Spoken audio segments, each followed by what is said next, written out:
Hello दोस्तों, welcome to back your YouTube channel goal PhD arts and में आप सभी का बहुत बहुत स्वागत है। आज हम कला से संबंधित एक विषय पर बात करेंगे जो है कला के सिद्धांत।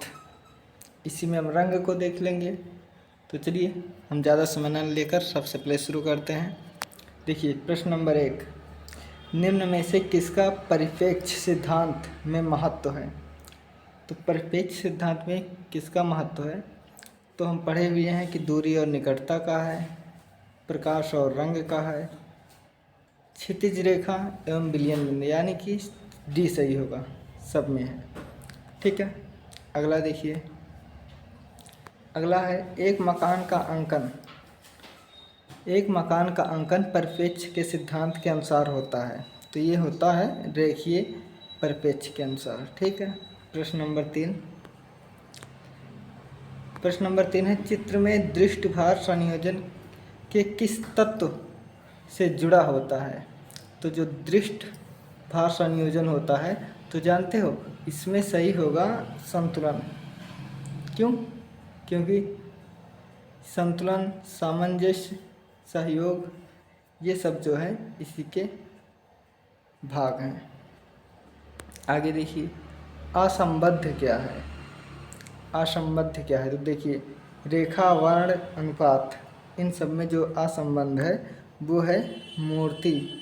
क्या है? वो है मूर्ति। ठीक है, आगे देखिए प्रश्न नंबर 5। प्रश्न नंबर 5 है सादृश्य का अर्थ है। तो सादृश्य मतलब होता है हूबहू। जैसे कोई चीज़, जैसे एक कप रखा है तो उसी कप को उस तरह बनाओ कि देखने वाले ने कहे कि हाँ भाई ये कप है। तो यानी कि आकृतियों में समानता या हूबहू कहते हैं सादृश्य को। आगे देखिए प्रश्न नंबर 6। प्रश्न नंबर 6 है त्रिआयामी ठोस आकृतियाँ जो अपनी सतह से ऊपर उभरी हैं या नीचे धसी हैं, तो उसे क्या कहते हैं। तो देखिए उसे कहेंगे रिलीफ। क्यों? क्योंकि देखो पत्थर तो कहेंगे नहीं, राख माने पत्थर। रियलिज्म मतलब यथार्थवाद तो कहेंगे नहीं। तो ये रिलीफ होता है, दो प्रकार के होते हैं, एक होता है हाई रिलीफ और एक होता है लो रिलीफ। ये आपका लिया गया है छापा कला से। अगला देखते हैं। अगला है अनुरंकन। अनुरंकन में परिप्रेक्ष्य के नियमों का पालन किया जाता है या नहीं। तो परिप्रेक्ष्य का अनुरंकन में नियमों का पालन नहीं किया जाता। क्यों नहीं किया जाता? देखो अनुरंकन मतलब होता है जैसे ऐसे एक बिंदु, दो अंकन, 3, 4, 5, 6, 7, 8, 9, 10 ऐसे। ठीक है, ये क्या है? ये है अनुरंकन, मतलब एक अंकन के बाद एक अंकन करके अनुरंकन। तो इसमें क्या परिप्रेक्ष्य के नियम का पालन किया जा रहा है? नहीं किया जा रहा है ना, तो इसका यही अर्थ है। अगला देखिए 8 नंबर, संतुलन पैदा करता है। संतुलन पैदा करता है। संतुलन कैसे पैदा करता है? तो देखिए संतुलन में स्थिरता जब होगी तो पैदा होगा। क्यों? क्योंकि अस्थिरता मतलब ये गोला आकृति हो गया, क्योंकि ये स्थिर रहेगा नहीं। क्यों? क्योंकि ये ढनकता रहेगा। और गतिशीलता तब होगी जब ये चलता रहेगा, और जब ये चलेगा तो इसमें अस्थिरता, संतुलन बनेगा ही नहीं। कठोरता का यहाँ कोई बात ही नहीं है। तो इसमें जो स्थिरता होगा, जब कोई चीज़ स्थिर होगी तब उसमें संतुलन होगा। ठीक है, तो संतुलन कैसे पैदा होता है? स्थिरता के द्वारा। अगला देखिए पेस्टल रंगों को धरातल पर अस्थायी करने के लिए, यानी कि फिक्स करने के लिए लगाए जाने वाले घोल को क्या कहते हैं? इसे कहते हैं फिक्सेटिव। देखिए फिक्स, क्या फिक्स, कोई चीज़ हम बोलते ना कि इसे यहाँ पर फिक्स कर दो, अस्थाई रख दो, तो वही चीज़ का है कि पेस्टल रंग में धरातल पर अस्थाई बनाने के लिए क्या करते हैं? तो हम फिक्सेटिव मतलब एसिड होता है, अम्ल होता है, उसका प्रयोग करते हैं। ठीक है, आगे देखिए प्रश्न नंबर 10, चीड़ के पेड़ से उत्पन्न लीसा, जिसे हम लासा भी कहते हैं, ठीक है, से कौन सा तेल प्राप्त होता है? तो इससे जो है तारपीन का तेल प्राप्त होता है। देखिए, अलसी का तेल तो प्राप्त होगा अलसी से, मिट्टी का तेल पेड़ से प्राप्त इम्पॉसिबल है, चीड़ के पेड़ से, और सरसों का तेल तो सरसों से मिलता है। तो जो सही आंसर है वो है तारपीन का तेल। ठीक, आगे देखिए प्रश्न नंबर 11। चलिए हम ऐसे करके देख लेते हैं, ठीक है, ऐसे में ज़्यादा जाएगा। देखिए,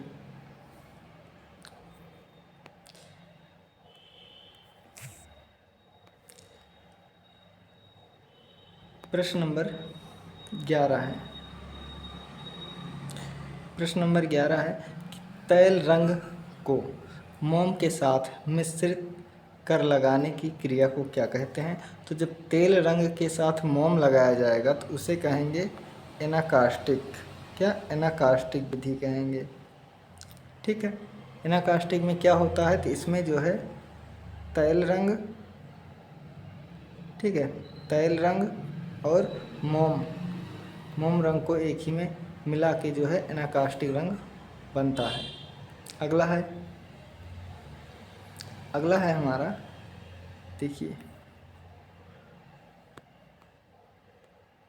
व्यवहारिक कला के अंतर्गत कौन सी कलाएं आती हैं? तो व्यवहारिक कला के अंतर्गत कौन सी आती हैं? तो देखिए, व्यवहारिक कला मतलब वो कला जो हमारे दैनिक जीवन में काम आता है, वो होता है व्यवहारिक कला।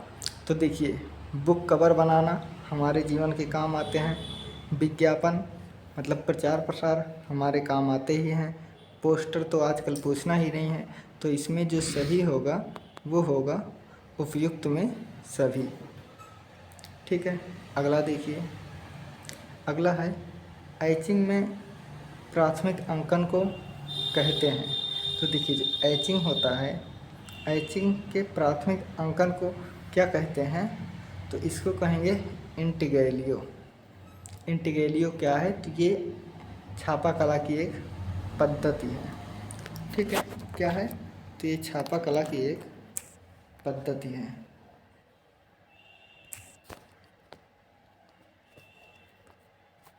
ठीक है दोस्तों,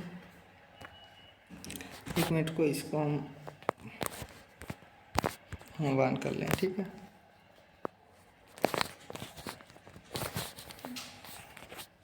हो गया।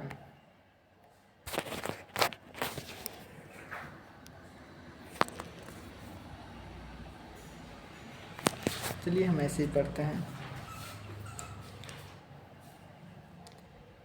देखिए, इसके बाद अगला है, अगला प्रश्न है हमारा, फेवर ने जर्मन में पेंसिल की कंपनी कब स्थापित किया था? तो ये किए थे पेल्सन की कंपनी जो है 1761 में। कब? 1761 में, क्योंकि 1660 ईस्वी में जो है, यह 1660 ईस्वी में खोज किए थे और 10 साल बाद 100 साल बाद, यानी कि देखिए 1761 में जो है इसे किए थे। ठीक है, अगला देखिए, अगला है गोंद आप लोग जानते हैं, गोंद मिश्रण अपारदर्शक रंगों का प्रयोग कहलाता है। तो ये आपका कहलाएगा ग्वास। देखिए, प्रश्न को काटना सीखिए।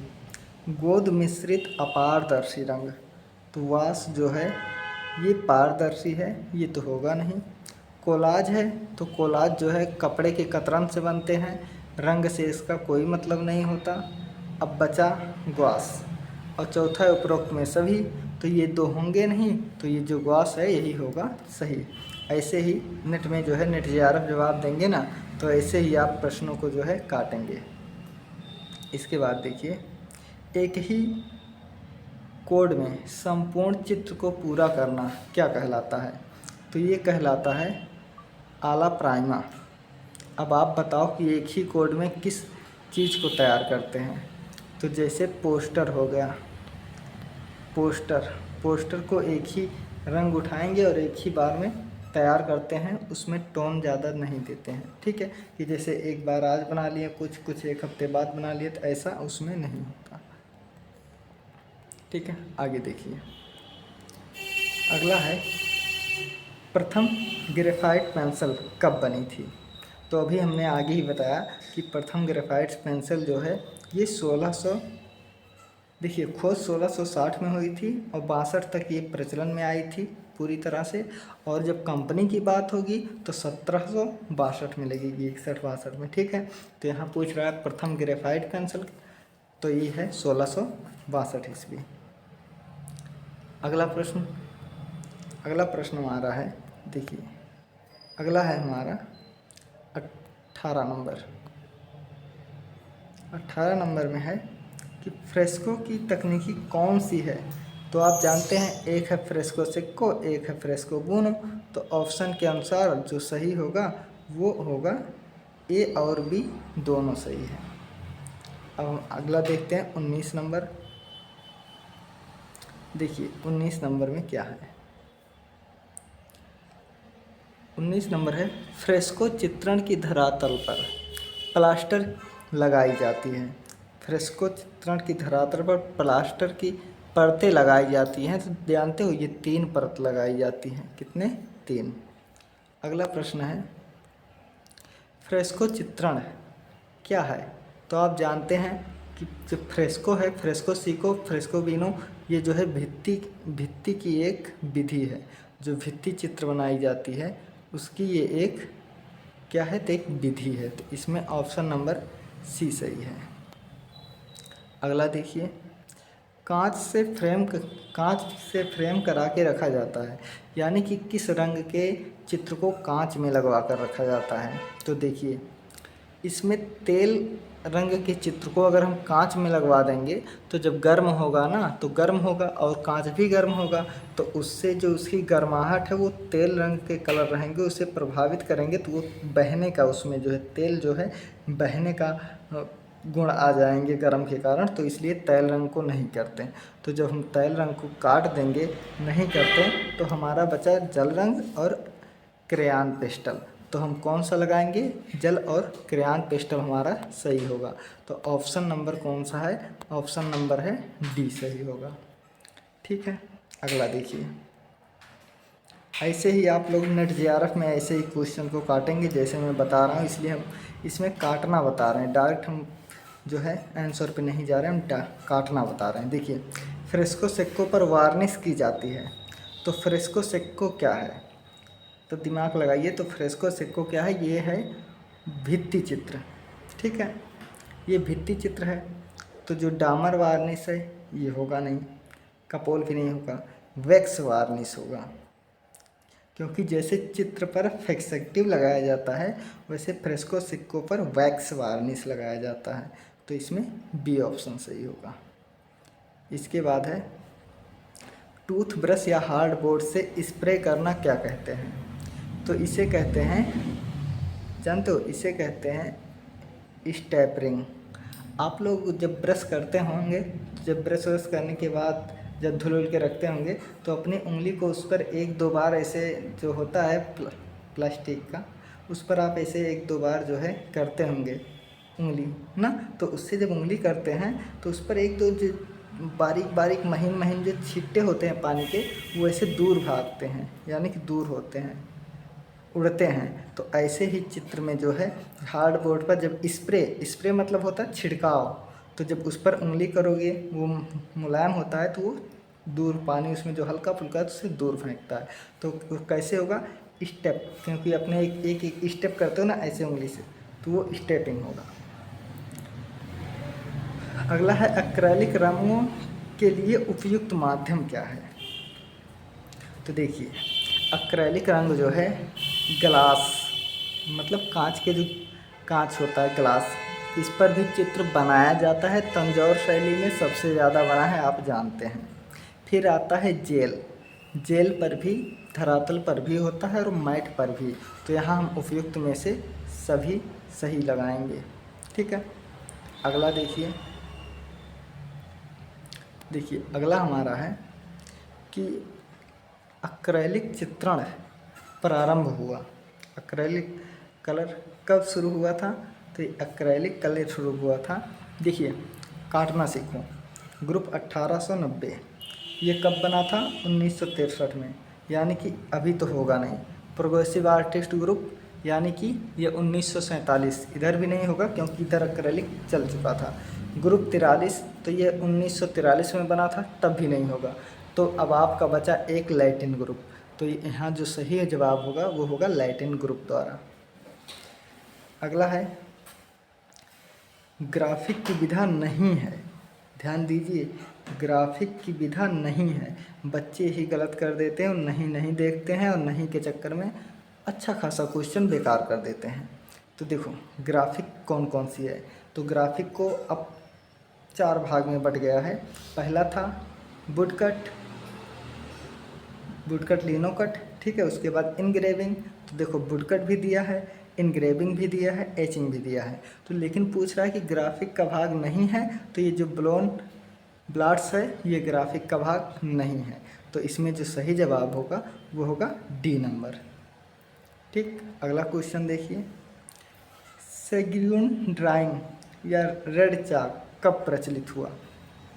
तो ये 14वीं सदी में जब पुनर्जागरण काल शुरू हुआ था, समय चल रहा था कांडेंस्की बोत्तिचेल्ली के, तब इन कलाकारों ने जो है इसका प्रयोग किए थे। ये कहाँ पर मिली थी, कैसे मिली थी, इसकी वीडियो हम जो है पहले ही अपलोड कर चुके हैं, आप खोजिएगा तो मिल जाएगा, ठीक है दोस्तों।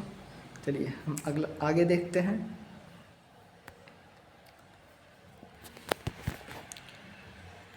इसके बाद हमारा जो अगला प्रश्न है, देखो हमारा जो अगला प्रश्न है वो है टेम्परा में पायस प्रयुक्त होता है। अब पायस क्या होता है पहले ये जान लीजिए। तो पहले जब खनिज रंग होते थे तो उसमें खनिज रंग अगर ऐसे लगा दोगे, क्योंकि वो खनिज रंग मिट्टी के होते थे, तो ऐसे दीवार पे लगा दोगे तो छूट कर गिर जाएगा भुरभुरी होकर।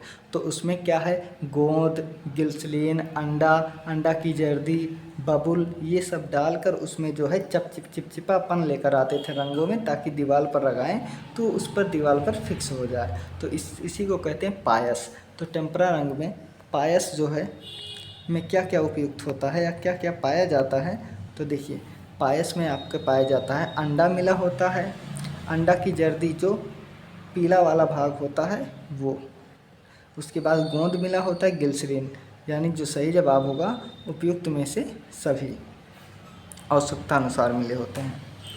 इसके बाद है वास चित्रण का प्रारंभ भारत में कब हुआ?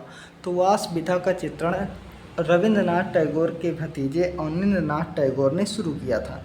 और ये कहाँ शुरू किया था? पश्चिम बंगाल में। तो ये पश्चिम बंगाल में रविंद्रनाथ के भतीजे अवनींद्रनाथ टैगोर ने जिस स्कूल की शुरुआत की थी उसे कहते हैं बंगाल स्कूल। तो बस सही जवाब। अगला देखिए, किस चित्रण में हाईलाइट दिखाने के लिए कागज़ को सफ़ेद छोड़ देते हैं? तो हाईलाइट दिखाने के लिए कागज़ को सफ़ेद छोड़ देते हैं तो जल रंग में कागज़ को सफ़ेद छोड़ देते हैं, वो अपने आप जो है हाईलाइट का रूप ले लेता है। अगला है गोल किनारे वाली तुलिका कहलाती है? तो ये कहलाती है फिलबर्ट। क्या? फिलबर्ट, और ये एक कंपनी का नाम है। अगला देखिए, अगला है तैल रंगों का आविष्कार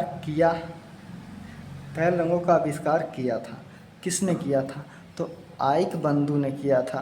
पूरा नाम है जॉन पाइन बंधु, ठीक है। आगे देखिए, पुनर्जागरण काल की ये बात है। अगला है तैल चित्रण का माध्यम नहीं है। फिर एक बार ध्यान दीजिए, नहीं है, तैल चित्रण का माध्यम नहीं है। तो देखिए तारपीन का तेल प्रयोग किया ही जाता है चित्रण में, अलसी का तेल प्रयोग किया ही जाता है, वार्निश प्रयोग किया ही जाता है, ठीक है। अब प्लास्टिक इमल्सन, तो प्लास्टिक इमल्सन जानते हो क्या होता है? आप जब फ़ोटो खिंचाते होंगे तो फ़ोटो के ऊपर अगर निकोलोगे तो हल्की सी एक पन्नी लगी होती है, या आप जो कॉपी जब ख़रीदते होंगे तो कॉपी के ऊपर भी जो होता है उसके ऊपर भी जो कवर होता है उसके ऊपर हल्की सी पतली सी पन्नी लगी होती है, वही होता है जो है प्लास्टिक इमल्सन। तो तेल रंग में इसकी भैया बिल्कुल कोई आवश्यकता नहीं पड़ती है। ठीक है। अगला देखिए, अगला है घनाकृतियों के अंतर्गत नहीं आती। फिर एक बार नहीं शब्द आ गया, नहीं आती।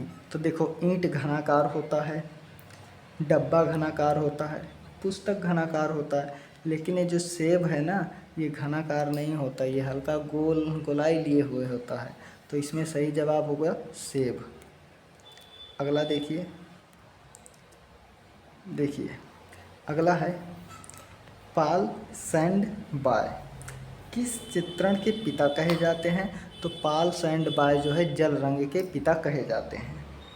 अगला है टेम्परा चित्रण किस धरातल पर किया जाता है? तो ये कैल्शियम ग्राउंड रहेगा तब भी हो जाएगा, इनामेल धातु होगा तब भी हो जाएगा, और जिप्सम ग्राउंड होगा तब भी। तो यानी कि सब मिलाकर उपयुक्त में से सभी जो ऑप्शन में दिया है सभी होंगे तभी हो जाएंगे। ठीक है। अगला देखिए, अगला कह रहा है कि अच्छी पेंसिल के लिए कौन से पेड़ की लकड़ी उपयुक्त होती है? तो अच्छी पेंसिल के लिए एक अंगूर की लकड़ी होती है और सीडार की। तो यहाँ पर अंगूर ऑप्शन में नहीं दिया है, तो ऑप्शन में सही होगा आपका सीडार। ठीक। अगला देखिए, अगला है पेंसिल की कितनी डिग्री दिखाई देती है? कि कितने डिग्री कितने अंश दिखाई देती है? तो हमें 15 डिग्री दिखाई देती है।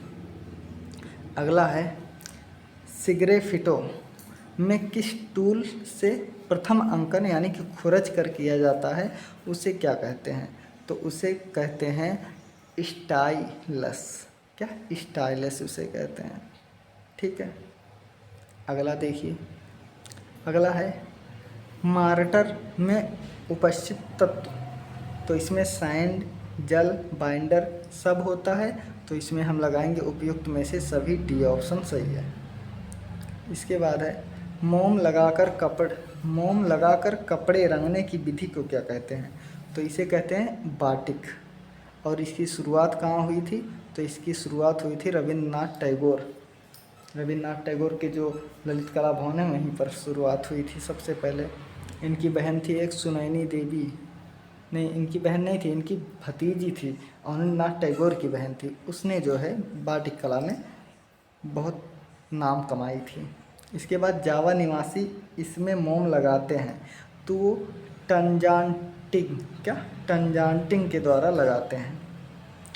बाटिक में प्रयुक्त, देखिए बाटिक में प्रयुक्त किया जाता है, तो बाटिक में मोम प्रयुक्त किया जाता है। अब बाटिक है क्या? तो आज़ादी के समय, ठीक है, इतने रंग नहीं थे, तो सफ़ेद कपड़े ही चलते थे हाथ के बुने हुए। तो उसे आकर्षण बनाने के लिए ना मोम को उस कपड़े पर जगह जगह गोल गोल जो है उस पर गिरा देते थे। तो मोम क्या करता था कि वो उतना जितना दूर गिरता था उतना दूर जो है उसको पकड़ लेता था कपड़े को। फिर उसके बाद नील में सीधे डाल देते थे। तो जब नील में डाल दिए तो जहाँ मोम लगा था वहाँ तो कलर चढ़ेगा नहीं, बाकी और रिक्त स्थानों पर चढ़ जाएगा। फिर चढ़ने के बाद उसको हल्का सा गर्म पानी में जब डाल देते हैं तो वो मोम छोड़ देता है अपना स्थान। तो वो कैसे बन जाता है कि नीली नीली साड़ी पे सफ़ेद सफ़ेद छींटा ऐसे बन जाता है। ठीक है। तो इसी को कहते हैं बाटिक कला। अब आगे देखिए 44 नंबर, एक बार में एक ही रंग किया जाता है। तो अभी हमने बताया कि बाटिक कर्म में जो होता है एक नीला रंग में साड़ी को डाल देते हैं तो एक ही रंग में हो गया। तो कौन सा कला कहलाएगा? बाटिक कला कहलाएगा। बहुत अच्छे। ग्राफिक की तकनीकी है, तो ग्राफिक की हमने अभी बताया था रिलीफ, इंटीग्रेलियो, फ्लैट, इसके अंतर्गत woodcut, linocut, intaglio, print making, serigraphy, ये सब आते हैं। तो उपयुक्त में से सभी जो है सही आंसर हम लगाएंगे। ठीक है। इसके बाद देखिए इसके बाद अब क्या होता है। अगला प्रश्न है 46 नंबर, लिथोग्राफी की खोज की थी। बहुत अच्छा। लिथोग्राफी की खोज किसने की थी? तो अलायस सेफेंडर ने लिथोग्राफी की खोज की थी। कब की थी? तो 1794 ईस्वी में किए थे और 1897 ईस्वी में जो है खोज किए थे। और ठीक है, 1800 कब, तो 1897 ईस्वी में खोज किए थे किसने, अलाय सेफेंडर ने। और भारत में कब आई थी, तो भारत में आई थी 1894 ईस्वी में, राजा रवि वर्मा जी लाए थे। ठीक है, कोई कन्फ्यूजन मत रखिएगा। लिथोग्राफी की खोज किस शताब्दी में हुई, तो 1700, ठीक है 1797, मतलब 18वीं शताब्दी। सही ऑप्शन मार दो। इसके बाद है एचिंग में प्रथम रेखांकन के बाद, एचिंग में प्रथम रेखांकन के बाद कॉपर प्लेट को किस एसिड में, एसिड के घोल में रखा जाता है, यानी कि उसे घोला जाता है, तो उसे नाइट्रिक एसिड में। देखो किसमें, नाइट्रिक एसिड में उसे रखते हैं। तो क्या होता है कि जब नाइट्रिक एसिड में डाल देते हैं तो उस पर जो डिज़ाइन होती है वो एकदम साफ दिखाई देने लगती है, और बाकी जो उस पर डस्ट रहते हैं अलग से निकल जाते हैं। अगला क्वेश्चन है 49 नंबर। एचिंग में कॉपर प्लेट से कितने प्रिंट लिए जा सकते हैं, तो लगभग 1000 प्रिंट लिए जाते हैं। कितने, लगभग 1000 प्रिंट। अगला देखिए, बाटिक में क्रैक ज़्यादा लाने के लिए कौन सा वैक्स अधिक मात्रा में प्रयोग किया जाता है, तो वो है पैराफिन। इसके बाद है, देखिए इसके बाद है एचिंग में प्रिंटिंग के समय कागज़ कैसा होना चाहिए, तो किंचित नम होना चाहिए। कैसा, किंचित नम। इसके बाद है स्टूडियो के बाहर कार्य करने के लिए सबसे उपयुक्त रंग होता है जल रंग, क्योंकि जल रंग तुरंत करोगे वो तुरंत सूख जाता है ना, बिल्कुल। अगला है चित्रण की विधि कहलाती है, तो चित्रण की विधि तकनीकी कहलाती है। अब आगे देखते हैं, देखिए अगला है गोंद का प्रयोग चित्रण हेतु हुआ है, तो गोंद का प्रयोग जो है आदिकाल में हुआ था, क्योंकि रिनेसा काल, भारतीय रिनेसा काल, इन सब में कलर का जो है अच्छे से प्रचलन हो गया था, ऑयल कलर का। ठीक है, तो गेरू तो प्राचीन काल में ही लगाई जाती थी। अगला देखिए 55 नंबर।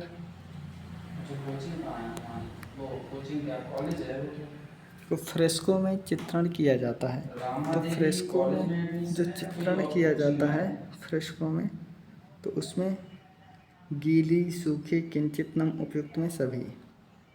अगला है धातु के रंग बनाए गए, तो धातु के रंग 18वीं सदी में बनाए गए थे। ठीक। अगला देखिए भित्ति चित्रण की विधा नहीं है, तो देखिए फ्रेस्को, सेक्को, टेम्परा ये सभी है, लेकिन ब्रोकन कलर नहीं है। फिर अगला देखिए भित्ति चित्रण की परंपरा इतिहासकारों के अनुसार प्रारंभ होती है, तो ये जोगीमारा गुफा से प्रारंभ होती है। इसके बाद है भित्ति चित्रण की विधा है, तो भित्ति चित्रण की विधा फ्रेस्को भी है, टेम्परा भी है, सिग्रोफिटो भी है, तो आंसर सही होगा उपरोक्त में सभी, यानी तीनों। ठीक। सिग्नेफिटो विकसित हुई, तो ये सिग्नोफिटो विकसित हुई, तो ये विकसित हुई थी सिग्रेफिटो यूरोप में।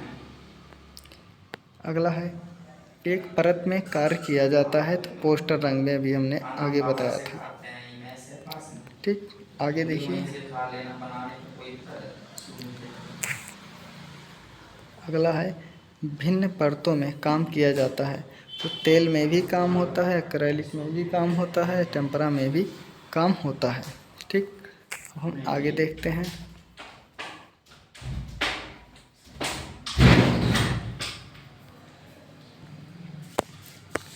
देखिए अगला देखते हैं वास्तु चित्रण का प्रारंभ भारत में किया गया, तो वास्तु चित्रण का प्रारंभ अवनींद्रनाथ टैगोर ने किया था। फिर अगला है, देखिए अगला है कागज़ को गीला करके किनारों पर गोंद लगा के या गोंद लगी पट्टी से ड्राइंग बोर्ड के चिपकाने को, देखिए ये मान लो हो गया ईगल। ठीक है, अब इस पर जो कैनवास या कागज़ को लगाने के बाद यहाँ पर जो गोंद लगा के ऐसे चिपका देते हैं कागज़ को, ठीक है, तो इसे क्या कहते हैं? इसे कहते हैं माउंटिंग करना, ठीक है, माउंटिंग करना। अगला है जल रंग चित्रण के लिए उपयुक्त तूलिका कौन सी है? तो उपयुक्त तूलिका जो है सेबल की तूलिका होती है जल रंग के लिए। आगे देखिए, जल रंग मिलते हैं तो जल रंग ट्यूब में भी मिलते हैं, शीशी में भी मिलते हैं और टिकिया में भी। तो जो सही जवाब होगा उपयुक्त में से तीनों में मिलते हैं। अगला है कार्बनिक रंग होते हैं। तो कार्बनिक रंग जो होते हैं पशु जगत से होते हैं, वनस्पति जगत से, रासायनिक जगत से। तो इसमें जो सही जवाब होगा वो होगा उपयुक्त में से तीनों। अगला है पारदर्शक तकनीकी नहीं है। तो देखो पारदर्शी किसमें? वास पारदर्शी है, स्पंजिंग है, जो नहीं पूछ रहा है लेकिन यहाँ पर ध्यान दीजिएगा तो नहीं जो होगा वो स्कम्बलिंग होगा, ठीक है। आगे देखिए, अगला है चित्रण के समय अलसी का तेल और टारटरपेंटाइन का अनुपात होता है। तो ये 50-50% होता है। कितना? 50-50%, ठीक है। आगे देखो,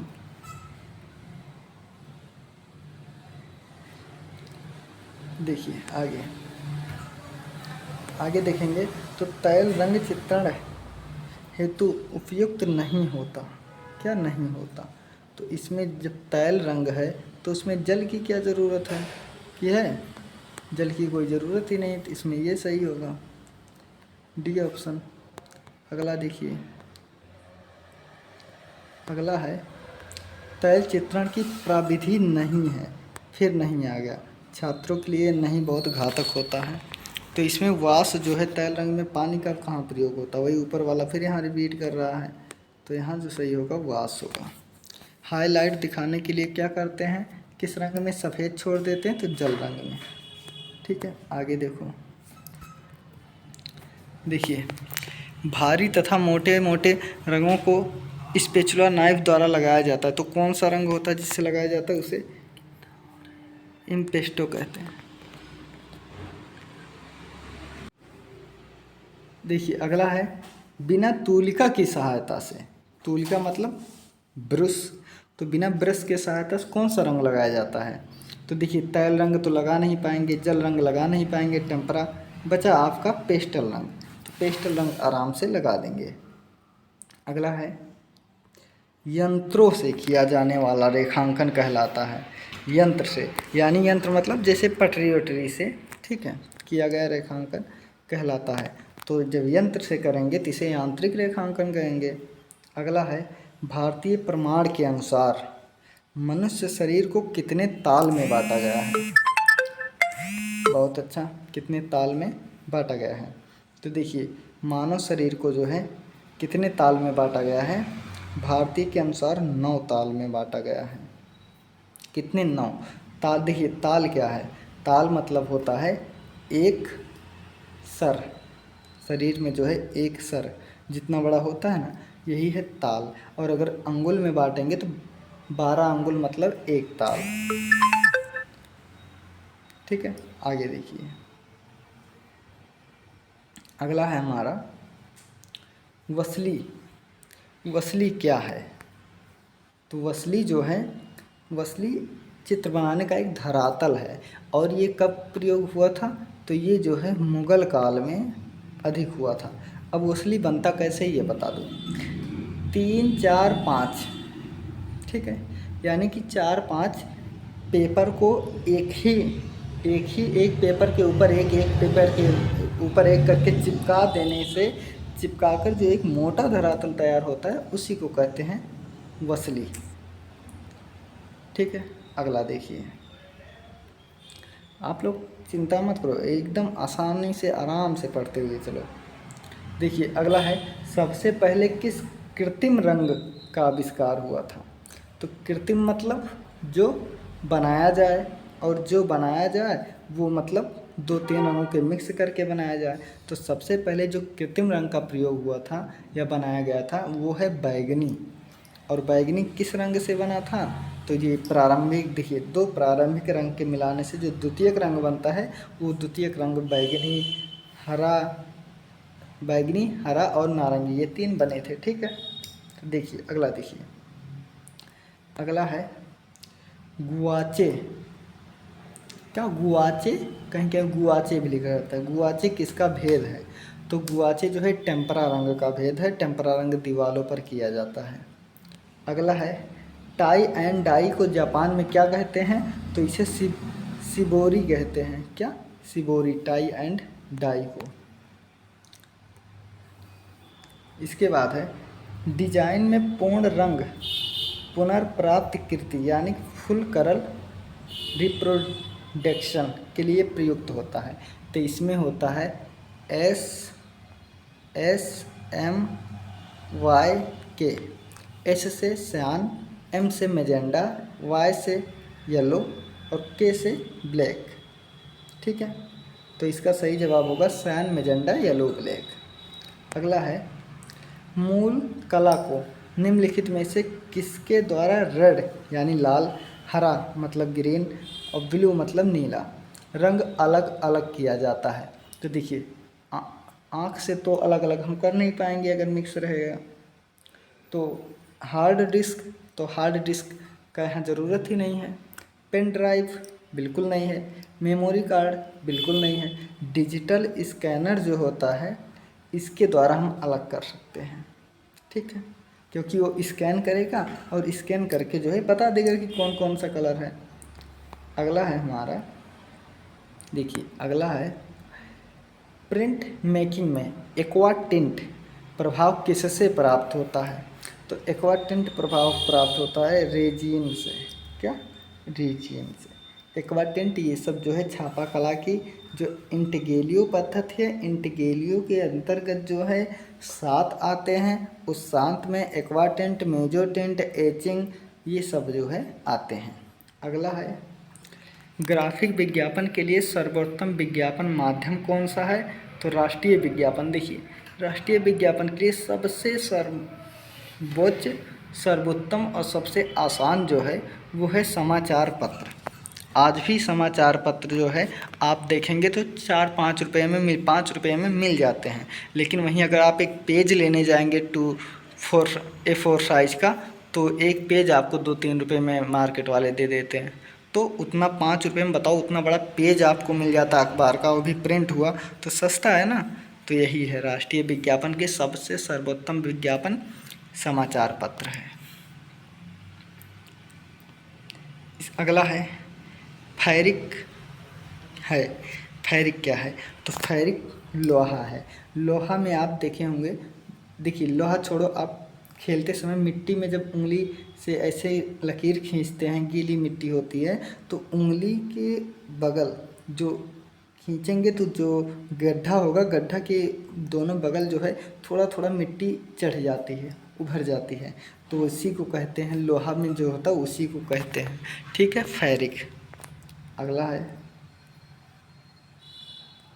देखिए अगला है कांसे पर पतीना लगाने से पूर्व किस एसिड का प्रयोग होता है?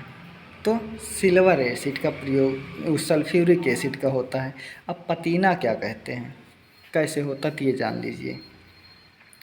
पतीना मतलब जैसे दरवाज़ा होता है, आप दरवाज़ा जो है आप दरवाज़ा रंगते हैं तो उससे पहले एक प्राइमर लगाते हैं, फिर रंग लगाते हैं तो उससे क्या चमक आ जाती है। तो यही ऐसे ही होता है पतीना, कांसे पर लगाया जाता है चमक लाने के लिए, उसकी शुद्धता लाइट लाने के लिए। ठीक है, आगे देखिए ऑफसेट प्रिंटिंग प्रक्रिया का सही क्रम चुनिए। तो देखिए जो ऑफसेट का होगा तो देखिए सबसे पहले क्या होगा, सबसे पहले आप चित्र बनाएंगे। ठीक है, उसके बाद उस चित्र को जिस धातु पर बनाना होगा, जैसे आपको मान लीजिए कांसे पर बनाना है तो उसको कांसे मतलब इसका मतलब हो गया आकृति बनाने मतलब एक डिजाइन। फिर आप उस डिजाइन को एक कांसे पर रखेंगे, फिर कांसे पर रखने के बाद उसको रबड़ ब्लैंकेट करेंगे, निशान लगाएंगे आरी आरी काट के। फिर उसके बाद उसको जब वो वहाँ तक हो गया फिर सतह पर उसको रख देंगे। फिर उसके बाद प्रिंट कर लेंगे।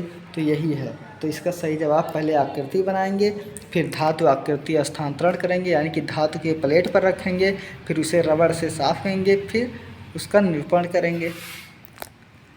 ठीक है, अगला देखिए। अगला है प्रिंटिंग की सही कालक्रमानुसार लिखिए। तो सबसे पहले रिलीफ हुआ था, मतलब लकड़ी का प्रयोग हुआ था। इसके बाद इंटीग्लियो आया था, लोहे की जिसमें प्रयोग हुआ था।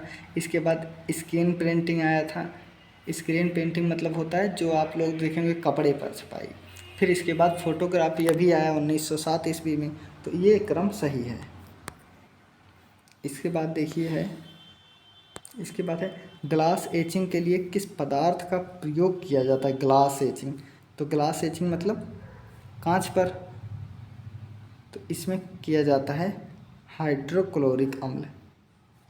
उसके बाद बिस्किट फायरिंग क्या है। तो बिस्किट फायरिंग जो है वो संबंधित है आपके सिरेमिक से। किससे? सिरेमिक से। ठीक है, अब सिरेमिक क्या है। तो सिरेमिक जो है ये आपका होता है जिससे जो कप ऑफ बनता है ना, कप ऑफ चाय पीने वाला, वो सिरेमिक से ही बनता है। एक प्रकार की मिट्टी होती है। इसके बाद माइलेट से संबंधित है।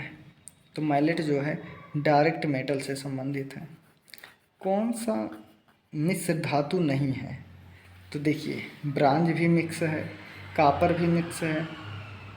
नहीं, देखिए ब्रांज है, ब्रॉक्स है, वाइट मेटल है, लेकिन कापर नहीं है। क्यों? क्योंकि यहाँ पर नहीं पूछा है। तो सही जवाब में आपका होगा, नहीं 1 मिनट, कापर तो मिक्स है भाई, क्योंकि कापर में है टिन मिक्स होता है, एल्युमिनियम मिक्स होता है। इनसे जो सही जवाब है वो है ब्राश। ठीक है, अगला देखिए। अगला है इन्वेस्टमेंट मोल्ड संबंधित है। तो ये आपके ब्रांज कास्टिंग से संबंधित है। आप कन्फ्यूजन कहीं मत होइएगा। अगर कन्फ्यूजन होइएगा तो आप कमेंट बॉक्स में बता दीजिएगा, क्योंकि कन्फ्यूजन ना तो मुझे पसंद है ना मैं चाहूँगा कि आपको हो। टाइपोग्राफी का प्राथमिक साज सामान क्या है। ट्रैफिक, तो देखिए टाइपोग्राफी कह रहा है तो इसमें आयल तो होगा नहीं, ईजल तो होगा नहीं, प्लेट तो होगा नहीं, बचा आपका रोटरिंग पेन। तो यही आपका रोटरिंग पेन होगा, क्योंकि टाइपोग्राफी कह रहा है। क्योंकि और ये जो तीनों हैं आयल, ब्रश, ईजल, ये सब चित्र बनाने में आते हैं। तो ठीक है, अगला देखिए। भित्ति चित्रण किस माध्यम पर किया जाता है। तो देखिए जब भित्ति चित्रण बोल दिया तो भित्ति चित्रण भित्ति पर होती है। तो इसमें सही जवाब भित्ति या दीवार लगा दो। अगला देखिए, त्रिआयामी आभायुक्त चित्र होता है। तो देखिए त्रिआयामी में मतलब जिसमें लंबाई, चौड़ाई, ऊंचाई तीनों हो, तो ये इम्पेस्टो में होगा। और इम्पेस्टो क्या होता है, इम्पेस्टो बहुत मोटा रंग होता है। तो जहाँ मोटाई रहेगी, लंबाई चौड़ाई रहेगी, मोटाई रहेगी, वहाँ इम्पेस्टो आ जाएगा। तो इसे 3D कलर भी कह देंगे। फिर चियोरेस्क्यूरो शब्द का अर्थ है। तो इसका अर्थ है, क्यूरो मतलब है प्रकाश, स्क्यूरो मतलब है छाया। तो छाया प्रकाश को, यानी प्रकाश और छाया को कहते हैं चियोरेस्क्यूरो। इसका प्रयोग किसने किया था? Leonardo da Vinci. अगला देखिए। अगला है भारत में कोलाज प्लेट प्रिंटिंग प्रक्रिया किसने शुरू की। तो कोलाज किए थे कमल कृष्ण। कमल कृष्ण का जन्म जो है पाकिस्तान में हुआ था, 1910 में हुआ था। ये दिल्ली शिल्पी चक्र के सदस्य थे। इनकी शादी 1941 ईस्वी में हुई थी। कमल कृष्ण हैं ही, इनकी शादी देवयानी कृष्ण से हुई थी। देवयानी कृष्ण भी एक कलाकार थी। तो इतना इनफ है आपके लिए। ठीक है, आगे देखिए। जल रंग का प्रयोग होता है। तो जल रंग का प्रयोग होता है ग्रावुर प्रिंटिंग में। किसमें? ग्रावुर प्रिंटिंग में। आगे हमारा आ गया 100 नंबर क्वेश्चन। तो आज हम सिर्फ 100 नंबर क्वेश्चन करेंगे। 100 नंबर क्वेश्चन है, फोटोग्राफिक कैमरा का सफलतापूर्वक आविष्कार किसने किया। तो फोटोग्राफी मतलब जो आजकल फोटोग्राफी होती है इसका, तो देखिए एडिशन, थॉमस एल्वा एडिसन है तो बल्ब का किए थे, राइफल तो एक चित्रकार थे तो फोटोग्राफर का करेंगे नहीं, मंड्रियान बचा तो ये भी एक चित्रकार थे, तो बचे आपके कौन, तो आपके बचे निकोफोर निप्स, तो इन्हीं ने किया था। जिस दिन आप ऐसे करके जो है प्रश्न को काट काट कर जो है सीख जाएंगे उस दिन आपका JRF आराम से हो जाएगा, चिंता मत कीजिए। आपका भविष्य सुरक्षित हाथों में है। अपना ख्याल रखिएगा, टेक केयर। अगर आपको किसी प्रकार का शंका हो, किसी क्वेश्चन में आपको डाउट हो तो आप कमेंट बॉक्स में कमेंट कर दीजिएगा, हम एकदम प्रमाण के साथ आपके को जो है दे देंगे, इससे आप संतुष्ट हो जाएंगे। ठीक है, तो अपना ख्याल रखना, टेक केयर दोस्तों।